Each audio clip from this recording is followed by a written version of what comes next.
Communications here at the Board of Trade, and I will be moderating this webinar today. I want to say that we are so excited to see such a great mix of people from both small businesses and larger organizations attending today, including those of you who are not Board of Trade members.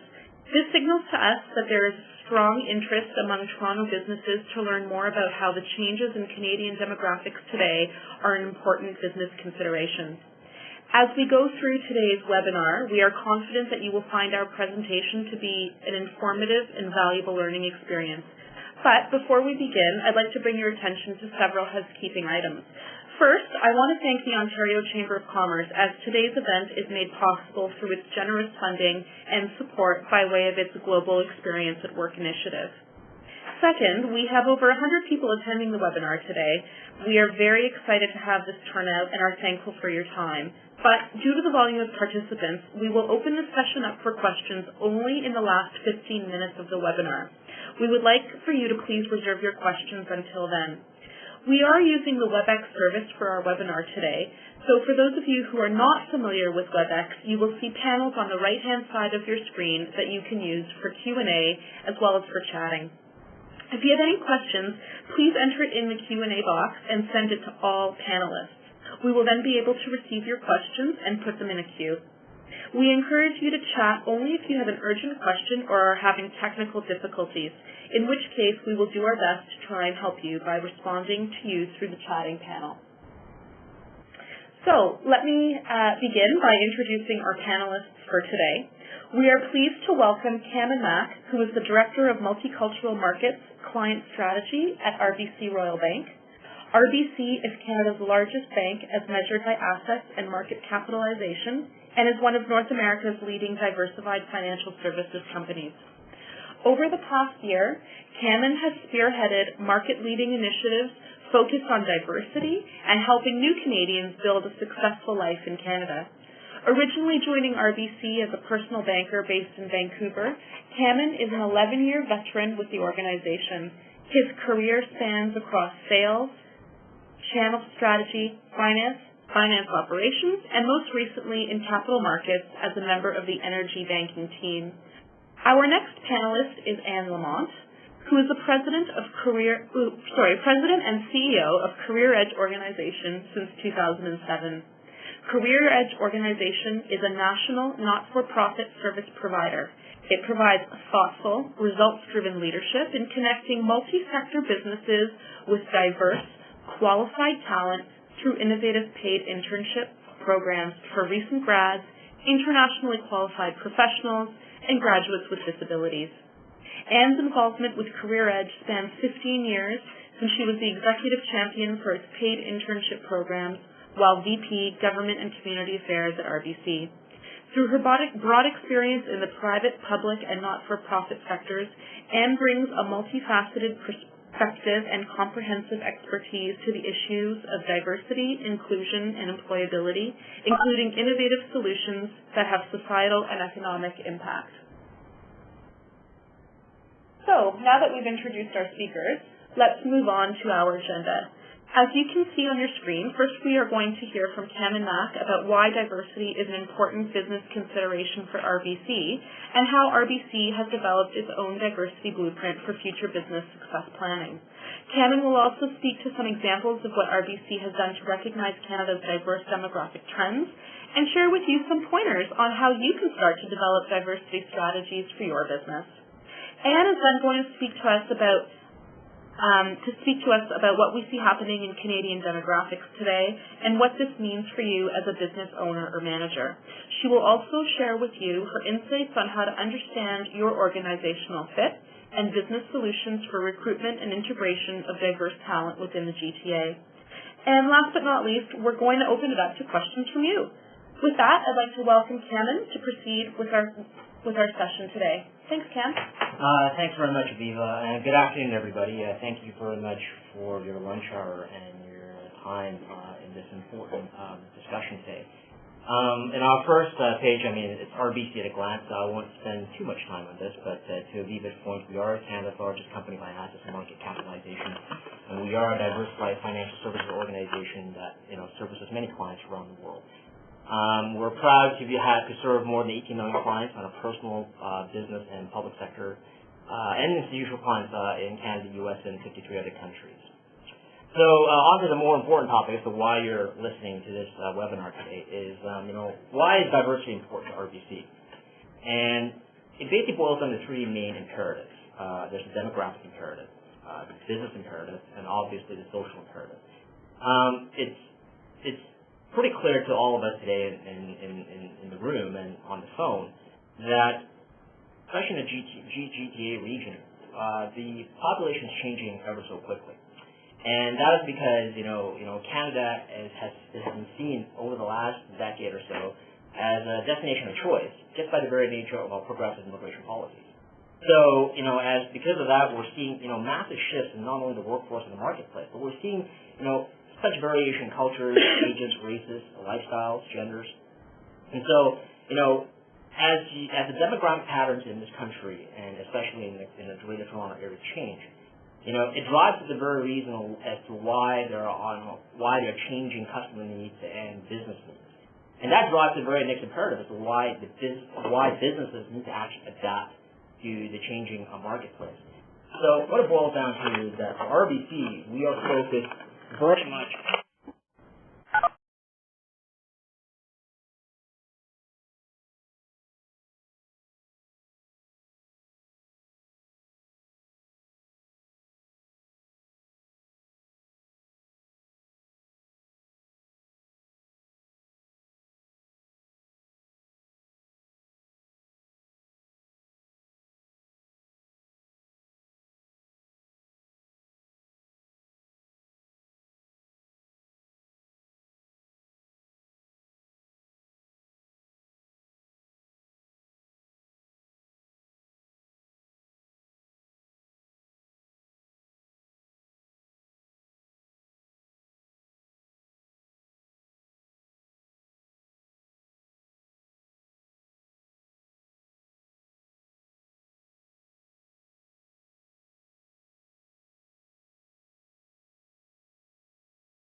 sorry, ladies and gentlemen, we found that we lost audio. So, but anyway, never a dull moment. So, again, apologies about that. So, let me backtrack, and I'll start back from I don't know where we lost audio, but I'll start back at slide 4 around why diversity is important to RBC. Can you go back one? So it goes back to three main imperatives: the demographic imperative, the business imperative, and the social imperative. Again, we're seeing in the Greater Toronto region, a massive shift in the diverse cultures and the ages and the races and the lifestyles and genders in this city. Because what we're experiencing, through progressive immigration policies is that the city itself and the country itself is actually changing very quickly. And this is the reason why you're seeing, an absolutely massive shift in the evolution of differences and the needs of new customers and businesses in general. The changing demographics drives the mixed business to the very need as to why there's a business imperative as to why diversity is important to not only RBC, but it's important to every organization, because it is important for companies actually to ensure that they stay relevant in the market. And by ensuring that not only that we recruit and retain the very best people, but also ensure that we staff in accordance with the changing community.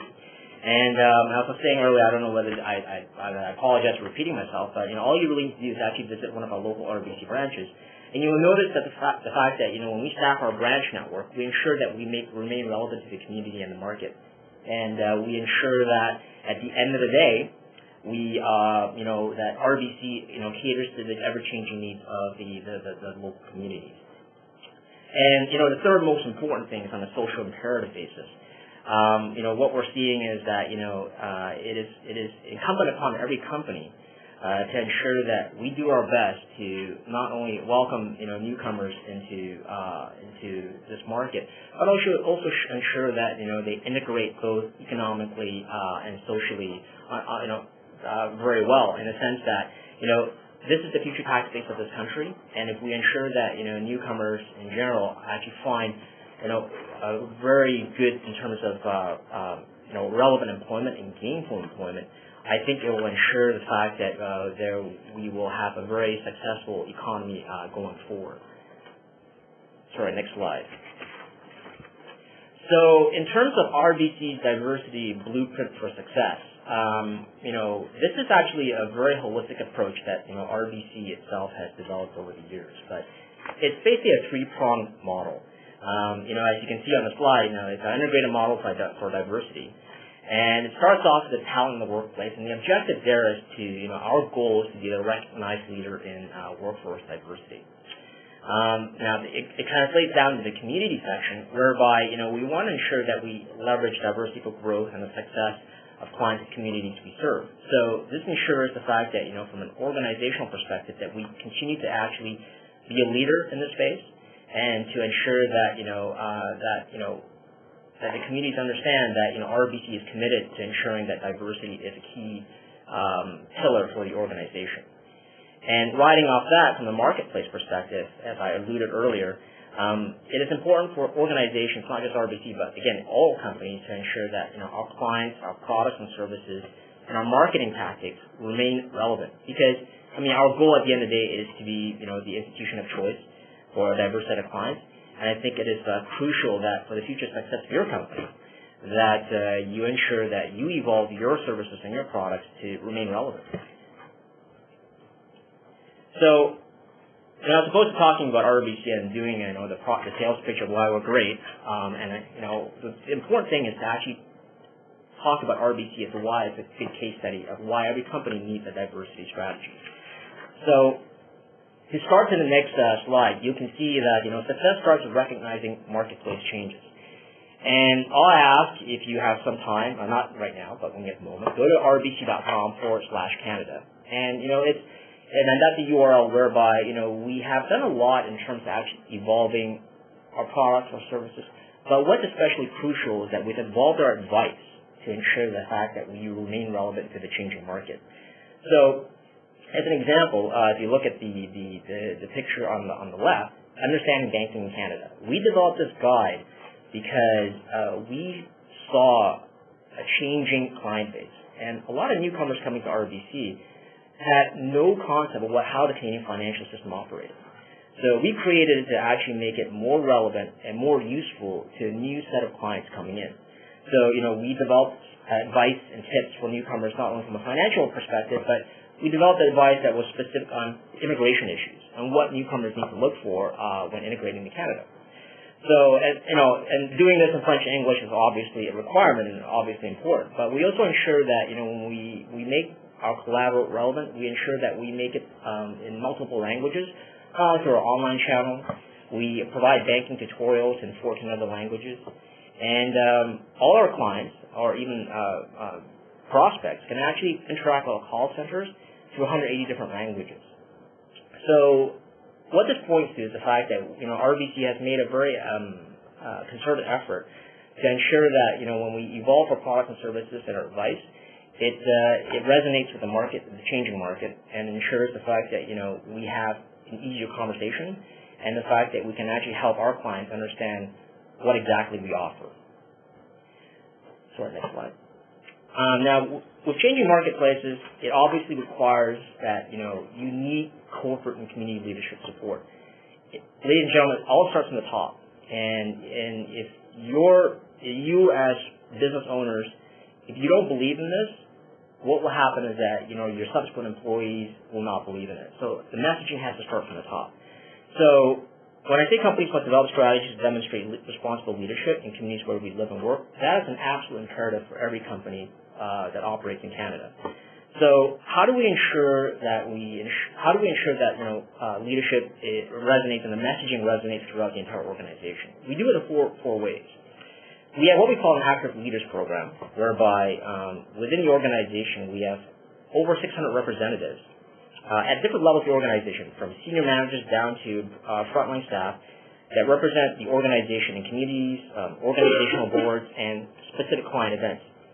And our goal there is, again, to drive visibility, change, and awareness of RBC's diversity initiatives.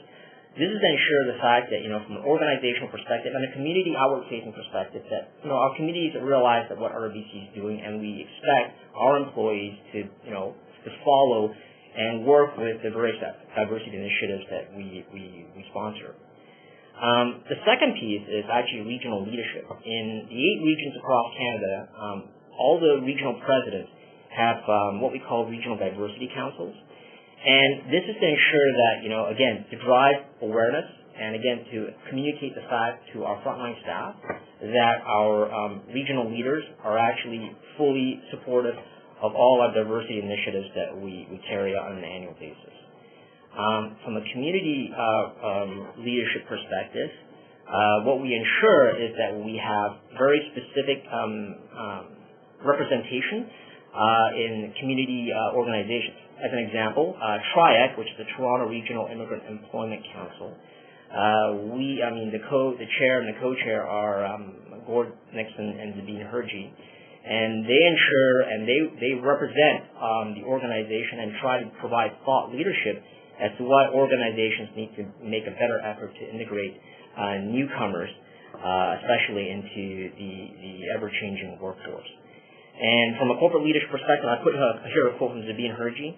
Canada is to become the destination of choice for skilled and knowledge-based workers, professionals, and entrepreneurs. We must all do a better job of leveraging the diversity of our current and future workforce. This is to ensure, again, at the end of the day, about remaining relevant, and that from a strategic perspective, that your businesses continue to flourish in the markets in which you serve. Now, on slide 9, what I've offered here is, as we talk about marketplace changes and community and corporate leadership, it also requires you as an organization to ensure that we evolve our workforce. And I provide here you a slide, that was released in 2010 on how our workforce has changed over the years. And I give year 2000 as comparator basis, but we are seeing, changes not only from women in executive roles. We are seeing an increase in the number of visible minorities in our workforce as well. And this is, again, alluding to my earlier point around the fact that we are seeing changes in the immediate demographics of our communities and our markets. We work hard to ensure that when we staff our branches accordingly and our workforce in headquarters, that we have the proper representation and the proper voices at the table to ensure that RBC continues to be a leader in this space. Now, on slide 10, this is talking specifically around, why is RBC considered the diversity employer of choice? I mean, we've put in place over the years, a lot of progressive policies, and we have a deep commitment to ensure that diversity and develop a culture of constant employee engagement. And this involves ensuring that we provide proper goal setting, provide enriching careers, we provide the market level compensation, and it's not just about work, it's about work-life balance, because in order to actually attract the best, you have to ensure the fact that you are trying to do your best to cater to the needs of your talented employee base. So the last 2 points we talked about, employee resource groups. If you look at this, so Mosaic is an employee resource group that we developed that basically is an internal group that represents a diverse set of employees, primarily employees from all over the world, who have been in Canada, anything from under a year to over 20 years.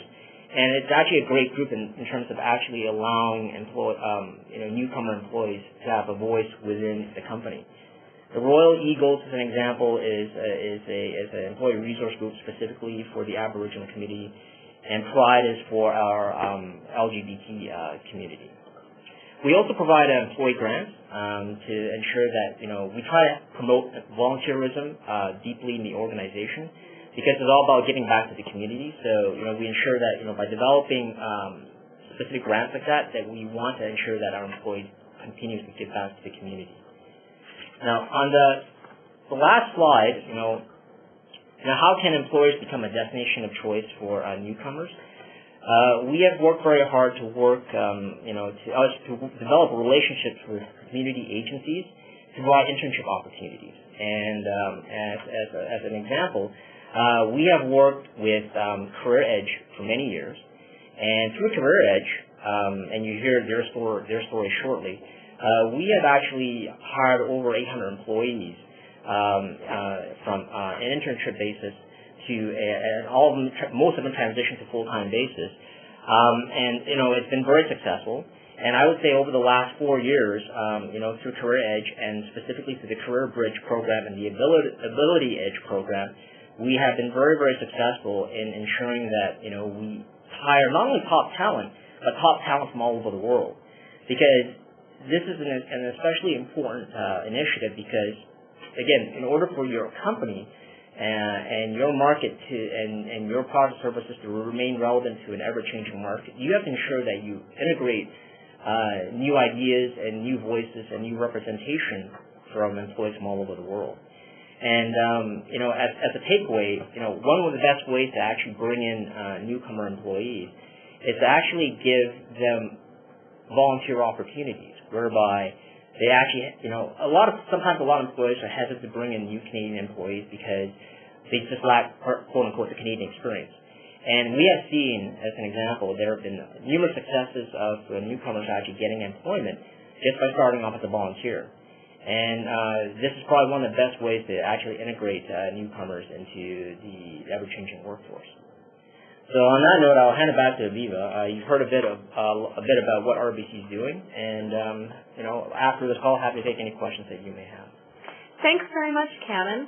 I hope everybody enjoyed listening to the RBC experience, and certainly RBC is definitely a best practice organization when it comes to the topic of diversity and enabling diversity to drive their business forward.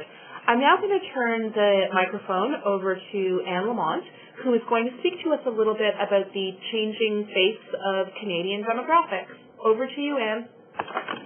Thanks, Aviva. Good afternoon, everybody, and thank you for joining us today. I'm just going to build and expand on a few of the themes that Kevin has already spoken about, and just really want to focus back on the changing demographics and really having an understanding about how they're really changing the marketplace. And it's impacting in terms of the range of customers that you'll have, the kind of demands that your customers will make of you. It may impact on your new products and services and their development. And clearly, it has an impact on the availability of talent and the skills and experience that are most in demand. Just in terms of looking at Canada and the reality check against the demographics, you've got an aging population. And everybody kept on saying that the baby boomers were going to retire by a certain date. Well, they're staying on a little bit longer than we all anticipated. So the recession has sort of made some of the statisticians, their numbers haven't really lived up to what they had been projecting. But certainly from an aging point of view, we know that our aging population is accelerating, and it's expected that this aging population is going to have a huge impact in terms of our ability to be able to both increase the number of working Canadians, but also where those working Canadians come from. So by now, the new number is by 2025 that Canada will face a skills shortage of 1.2 million people. So the magic combination is the baby boomer retiring, lower birth rates, increased immigration, different kinds of skills and experience being looked at. It's going to create a gap within the workforce and the kind of skills that are required. Clearly, in terms of, we've already talked about the impact on immigration in Canada, And clearly, as Camon has already mentioned, Canada is a destination of choice for many people from countries all around the world. And Toronto in of itself, the Greater Toronto area is the most diverse urban center in North America. And none of us who live here are surprised by that. We see it every single day. But of the immigrants that come into Canada, the majority, 30% of them, settle in Toronto. And that is both, it's been a challenge, but it's also created great opportunities for, for our local community. And quite frankly, it's now deemed to be a competitive advantage and something, from a global perspective, something that people aspire to. So our key thing is, how do we leverage that diversity in terms of being able to get maximum benefit from it? But I don't want to just necessarily look at it from the point of view of the underutilized potential of immigrants, even though the people who are immigrating to Canada bring great skills and education. They unfortunately they also experience higher unemployment and underemployment than Canadians. And the stats around that is that 73% of the immigrants within Toronto have a university degree versus 61% of Canadian born.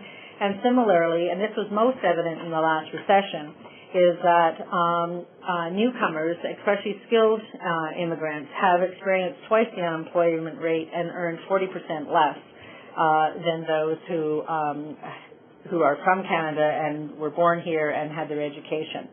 So, but I don't want to look at it just through the immigration lens. It's also in terms of what our youth looks like. What we have found is that so often people talk around diversity and the changing landscape as it relates to immigration, but in actual fact, we're already seeing at our university and community college levels that with the changing demographics in terms of immigration for Canada generally, obviously that impacts on the children of those skilled immigrants. And so again, whether it's at the university or community college level, we're seeing great diversity, and that's something that it's obviously going to become ingrained within our workplace cultures and something that we're going to need to leverage and make sure that we really do get maximum benefit from the broad range of skills and experiences that people can bring. And the fourth group that is often overlooked around diversity and abilities are people with disabilities. And we know that there's a significant number of Canadians that have some form of disability, and in the working population, it's over 11%. And for many of you as employers know the impact of the Accessibility Act in Ontario, you're going to be needing to meet certain requirements, in particular if you do business with the government, to be able to demonstrate that not only do you provide services that are accessible to Canadians, but also that you employ individuals who, and you have a plan around the hiring of people with disabilities. So what we should really look at in terms of diversity is that these aren't necessarily challenges or barriers, but in actual fact, that diversity should be seen as a business enabler. There's no question in terms of technology and the global marketplace is that we truly are operating in a global marketplace. And for small and medium-sized businesses, this is something that you face every single day. But not only are you seeing foreign competitors come into your local market, but you're also recognizing that the marketplace globally is opening up to you. So it's really inward in terms of foreign competition and outward in terms of new markets for expansion. And when you have individuals who are working with you who represent those external markets, you have an ability to be able to leverage their knowledge of those markets to your competitive advantage. And lastly, in terms of the diversity lens, it's not just a matter about where you come from or the color of your skin or the orientation or anything else, but diversity is often thought of now. It's diversity of thought, and that is that we all have different perspectives that we bring, and it's truly through pushing out some of that creative thinking that we're driving innovation, productivity, and decision-making, and this is something that Canada needs to leverage and just be that much more focused in terms of being able to get results connected to it. So some of the benefits of a diverse workforce, and it builds a little bit more on what Camon was talking about, is that clearly your customers are diverse, your competitors are diverse, And what we're finding is in terms of individuals who are choosing to come to Canada, if they're not finding success within either within the corporate environment or with employers directly, they're highly entrepreneurial. And so they're seeking self-employment or other entrepreneurial opportunities. And as I say, they then become your competitors, and it's something that you need to be very much, it should be on your radar screen in terms of how can you compete against this new demographic. We do find that in terms of on a diverse workforce perspective is that it's both in new ideas coming into the organization, you're introducing diverse backgrounds into the workplace, but you're creating the flip side is that we're finding is that diverse employees also, they bring those new ideas, but it gives an opportunity for people who are already there to be able to be exposed and to have their thinking and their outlooks broadened. And that just creates a more productive workplace and a more exciting place to work. And one of the things that's critical in any kind of aspect of hiring, regardless, is that what you're looking for when you're hiring is both one is to leverage the diversity, but also make sure that it's the right fit for your organization. And there's some interesting statistics around what we call organizational fit. And that's not necessarily, does that person look like me, sound like me, and exactly like me. It's an actual fact, it's the flip side of that, which is you want to create an environment where you're attracting people who bring diverse ideas and diverse perspectives, but on the other hand, what you really want to do is be able to leverage that, and they've got the right skills and the values, most importantly, that will resonate in your work environment. But what's critical about that organizational fit, not only does it have big dividends, and there was some research done in the U.S. actually, where they found that when companies make the right hiring decision and leverage the full diversity and productivity of their workforce, that their revenue growth is significantly higher, it's 7.5% higher. They have profit growth of 6.1% faster, and their turnover is significantly less at 17%. So when you have lower turnover, that means the rest of your workforce can be more productive in getting on with doing the business what you're in and selling your products and services. So there's a little bit of a disconnect in terms of some of these numbers. We're talking about the diversity of a workforce, leveraging it, getting bigger payback or whatever, but we also shared with you some numbers in terms of what some of the challenges and the underutilized talent is. So why are many skilled immigrants facing challenges? Why are young people, struggling to sort of get that first job opportunity? And why is there a disproportionately high percentage of people with disabilities and well-educated people with disabilities facing employment challenges? And so I thought I'd take just a few minutes to talk a little bit about where that disconnect might be. And clearly it's in your collective environment in your workplaces to create an environment that is receptive to a diverse workforce.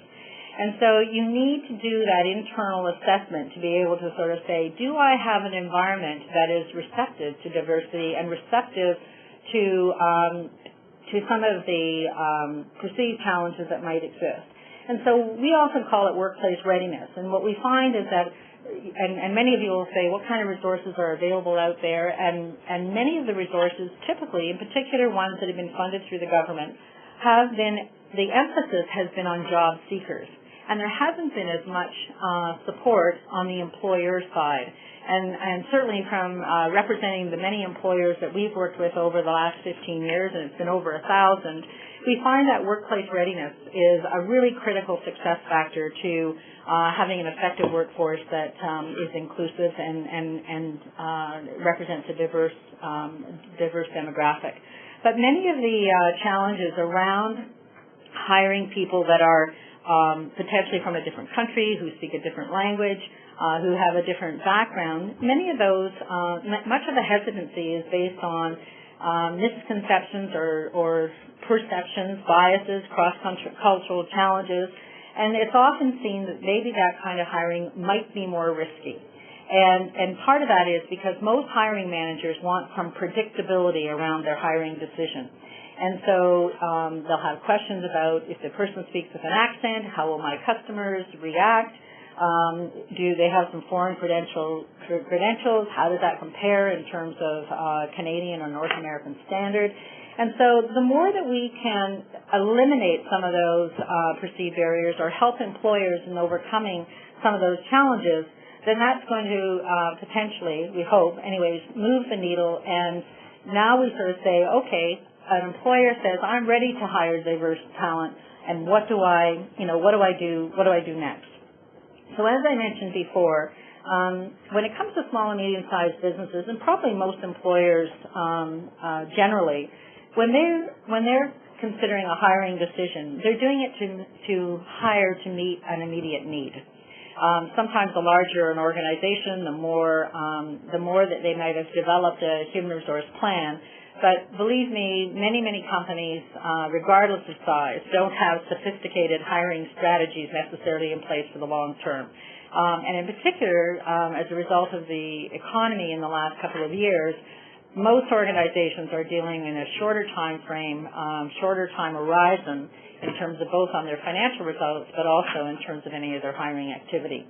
So the key thing here is how can we make it easier for hiring managers to make the decision to be able to have an effective hire and make it as smooth as possible. So we talked earlier about what some of those challenges are. There's a number of solutions and services that are available to support employers, candidates, and the hiring process itself. And I talked earlier about having employer readiness and making sure that an organization has done an assessment of its own internal culture. Are they open to hiring people who have different backgrounds and maybe different cultural and workplace experiences? So that's a starting point. The other one is around the language and the communication assessment. The number one predeterminant of future success is the ability to communicate in the language of the workplace. If we're talking about Ontario, that is principally in English, but it could also be French-English. But that is really a critical component. And what we're finding in terms of newcomers to Canada, they are increasingly hearing that ability to be able to communicate in English is a very, very important requirement to have. So they're actually getting themselves ready. But once they're here, there's a number of places that will provide community assessment, language and communications assessment. But also, we find in terms of, there's been some mention today about our Career Bridge program, which is an internship for internationally qualified professionals, and we actually pre-screen candidates into the registrant pool, both in terms of having their foreign credentials, that they've had their foreign credentials verified for Canadian equivalency, but also that they've had a face-to-face interview to be able to assess business language communication skills. We also do that, and I'll get to this a little bit later as well, is that we do it in the form of a behavioral interview, because many newcomers to Canada are not experienced in a behavioral interview. When you ask them, what is your most significant achievement, they may feel very uncomfortable or uncertain talking about their own successes, because they come from a culture where that is not really seen as the right thing to do. So that's one aspect. In terms of the foreign credential evaluation, there's a number of organizations that do that, and they're on the screen.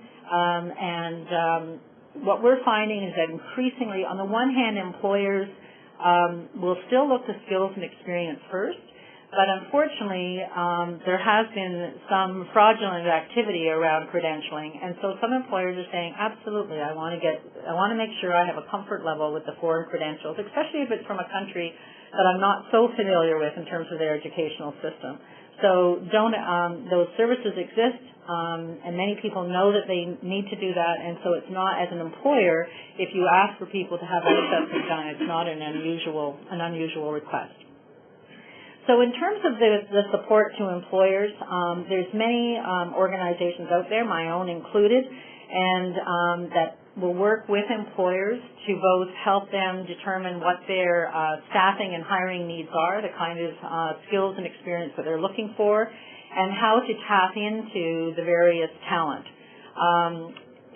And then in terms of some of the best practices, it's really when you're looking at hiring a diverse workforce, in particular if it is somebody who has not been their education or their experience has not been in Canada, it's really having an understanding about what the difference is in terms of it could be on their resume style.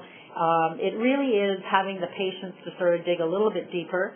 A number of organizations here actually work with newcomers to help them develop a resume that is more familiar to Canadian employers, but it may be something that you have to dig a little bit deeper in terms of getting the information.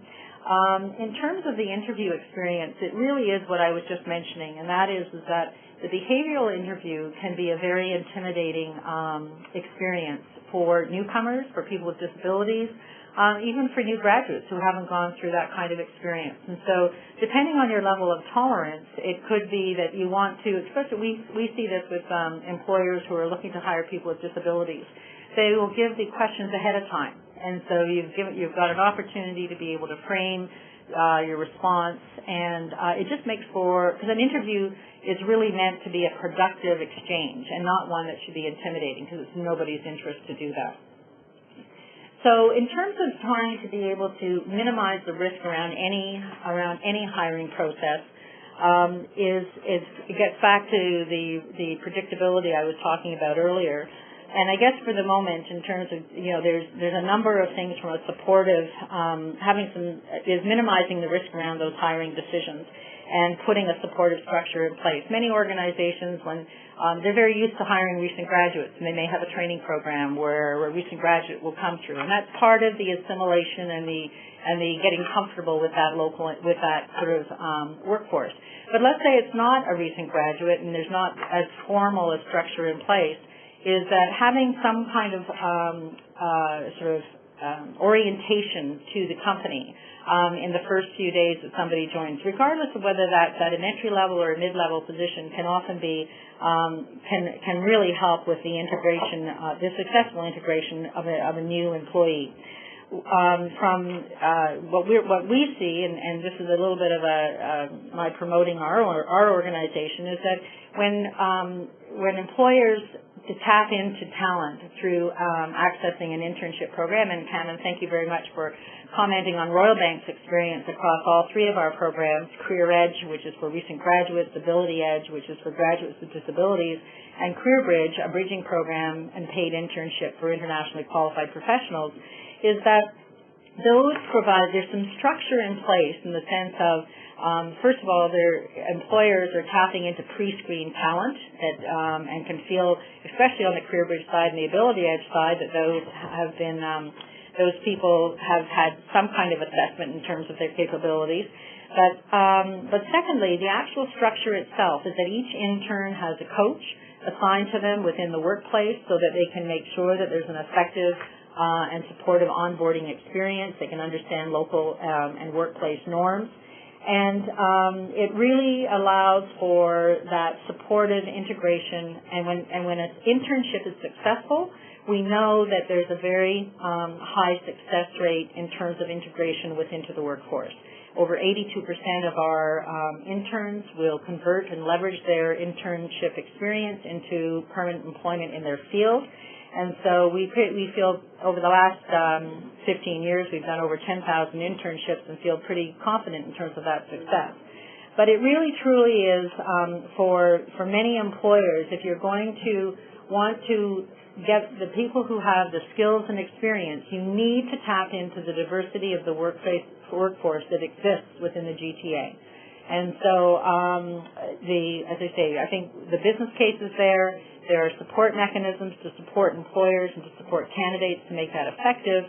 I'll leave it on that score because I think the most exciting part of what's to come is potentially Camon and I responding to some of your Q's and A's and helping you sort of just discuss these issues more broadly. So thank you. Great. Well, thank you very, very much, both to Camon and Tan. We are, that's it for our speakers. We're now looking to turn it over to our participants. So if you have a question, please feel free to ask it. So I'm going to wait a little bit, see which questions come in.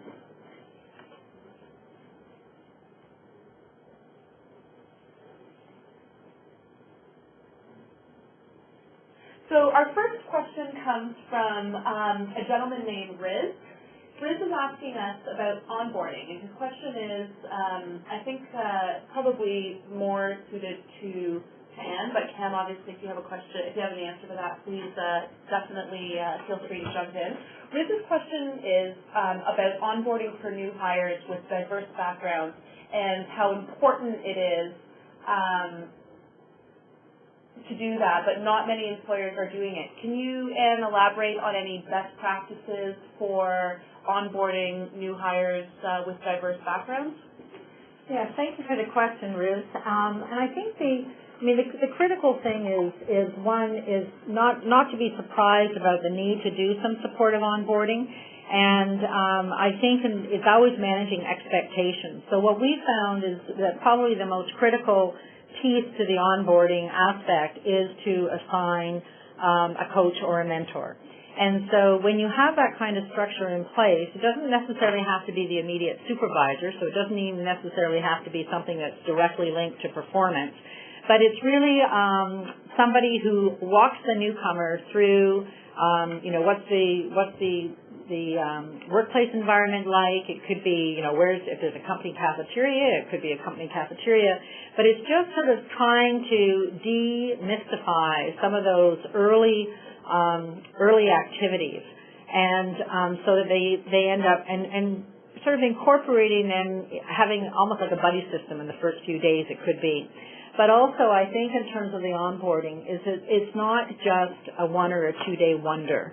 I think what you really want to be able to do is to have it exist over a period of time, because the first couple of days somebody's just in shell shock. It's a new environment and they think they're getting it all, and then all of a sudden, a week later, I have a whole bunch of questions. And so is there a mechanism that I can ask those questions without it looking like I don't know what I'm doing? So that would be probably my immediate recommendation, is that one, you have an established sort of structure around it. Having a coach really does help in terms of that effective integration, and then having periodic touch points to be able to follow up with the individual to make sure that those questions are being responded to. Thanks, Anne. Our next question comes from Kofi, and his question is, how do you measure the effects of having a diverse workforce? The effect of a diverse workforce in terms, I would expect in terms of your question, Kofi, is I would gather it's more along the lines of, what sort of the impact would be in the market. Suffice to say, from an RBC perspective, we have definitely seen a lot of, and we definitely receive a lot of feedback from the field, whereby when I say when you have the impact is, we have a lot of feedback on how we need to actually evolve our products and services, the way we service clients, the way that we need to actually ensure that our messaging and our value proposition remains all-encompassing, but also, clear to the ever-changing workforce. So I would say that, by just having a diverse workforce in that nature, what will happen is that, the strategies of which you cater to the changing market will naturally evolve. And I think that's clearly been evident, from what we have done, not only from a marketing perspective, but in terms of the kinds of products and services that we will develop for, again, the changing marketplace. And, the effect also has been, again, to Anne's earlier point, the changing workforce. And, it forces you to staff accordingly. And, suffice to say, it creates a diverse set of opinions and views, and it's ensuring that we have, an all-encompassing and all of the necessary venues of which you have your employees be able to share their views and communicate effectively with management.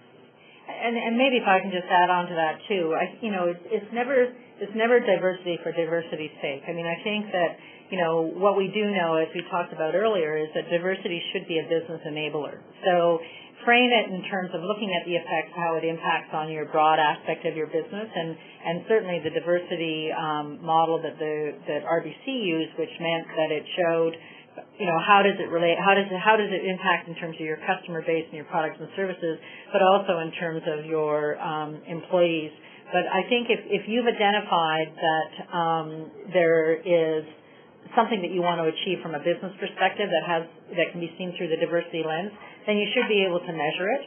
And that could be more customers, it could be greater market share, it could be having targeted products and services, it could be retention. And it really is a bit of looking at some measurable outcomes regardless of which area of diversity that you're looking at. Thanks, Anne. Our next question comes from Helen, and her question is, what will happen to advancement with a more diverse workforce? Will women lag behind? Will minorities lag behind? Or do you think this will help propel women and minorities forward? I'll do a kickoff on that. I think that as you start looking at the workforce in its entirety, it's not stratified necessarily by women, by minorities, or any other specific group. What we'd like to think is that it's going to be reflective of the skills and the experience and the competencies of individuals. It's not going to be one group lagging at the expense of another. From my point of view, there are going to be women who are going to advance. There are going to be women from different cultures that are going to advance. There's going to be visible minorities that advance. There's going to be, white Anglo-Saxon groups that are going to advance. So I think that it's not as stratified in terms of that in that reporting. I'd agree with you, Anna, on that point, and I would say that just by the very nature of Canada accepting a lot of skilled immigrants to the country, I think what we're going to be seeing is a lot of talented newcomers from all over the world, eventually moving up in the workforce. It's not a question of this, but it's going to happen. It's only a question of time. Great, thank you. Our next question comes from Raji. Raji wants to know whether one of our speakers can speak about the process of hiring skilled immigrants. He believes it's actually more difficult to hire skilled immigrants because as a hiring manager, he has to prove that he did due diligence to find a Canadian worker to fill a position. Can either Cam or Anne speak about that? I guess I'll sort of do a kickoff there. I think that interestingly enough, I mean, because of the way the question is worded, it talks about the due diligence to find Canadian workers to fill a position. That to me implies that they may be looking to hire offshore. So I'm not going to talk about that for the moment, just because I think that within the Canadian marketplace and the GTA generally, there already are a significant number of skilled immigrants who have and newcomers who come to Canada, and they are part of. There's a shortage of certain kinds of skills and experience, and so there's going to be people who are from Canadian colleges and universities or who've had their experience in Canada, but there's also many people here who are internationally trained and have work experience. That they also are here. I think that when I read the question around to find a Canadian worker to fill a position, it does imply in my mind that that's sourcing talent offshore, and that's a whole different discussion in terms of having to meet certain kinds of requirements and certain kind of government programs that exist to support that activity. Great, thanks, Anne. Our next question comes from Hamlin, and his question is, RBC and other sectors have been doing this for some time now. What do they see as the next level to engage diverse customers and employees? Ken? I think it's important to note that, you're right. I mean, RBC and many sectors have been doing this for some time now. But I think the pace of which, our client base is evolving. We need to ensure that, again, when I said earlier about the evolution of your products and services and your collateral and your HR policies, it has to change with the times. And what we're seeing now is that historically we accepted a lot of immigrants from European nations, but what we're seeing now is a new set of immigrants coming from all parts of the world, including China, India, Pakistan, and even from parts of some Arabic countries, and especially even from Latin America, and the Philippines as well. So I think it's important that we ensure that the efforts to ensure that our communication and the way how we integrate employees and cater needs of customers, it is always changing. That is true. But, you have to be aware of the changing audience and where your new set of customers and employees are coming from. And that will dictate as to how you will adapt your product services and your policies accordingly. Great. Thanks very much. Our next and final question is from Andre Clifford, and his question is directed to Anne. His question is about his experience that he's had in obtaining unpaid internships. But that some of the large organizations are using the diversity piece only to market in the less rewarding positions.